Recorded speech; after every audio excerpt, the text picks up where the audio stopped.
Hi అండి, నేను మీ కవిత వీరన్న. మీరు చూస్తుంది కవిత వ్లాగ్స్. ఈరోజు శనగపప్పు బీరకాయ పొడి కూర చూద్దామండి. ముందుగా ఆయిల్ వేసుకొని అందులోనే ఉల్లిగడ్డ, అల్లం వెల్లుల్లి పేస్ట్ వేసి కలుపుకోవాలి. పసుపు స్పూనెడ్ వేసుకొని కలిపి ముందుగా నానబెట్టి ఉంచుకున్న శనగపప్పు వేసుకొని కలుపుకోవాలండి.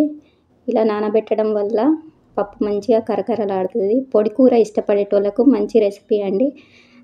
కలిపినాక బీరకాయ వేసుకొని మంచిగా కలుపుకొని అందులోనే తగినంత ఉప్పు వేసి కలిపి మూత పెట్టుకొని కొంచెం మగ్గనియాలండి. మగ్గిన బీరకాయలలో తగినంత కారం వేసి ఇందులో పచ్చిమిర్చి వేసుకోవద్దండి. ఈ కూరకు పొడి కారమే సూపర్గా ఉంటుంది. అప్పటికప్పుడు చేసుకునే రెసిపీలలో ఇది ఒకసారి ట్రై చేసి చూడండి. నచ్చితే లైక్ చేయండి. అందులో ధనియాల పౌడర్ వేసి కొత్తిమీర వేసి దించేయడమే, అంతే.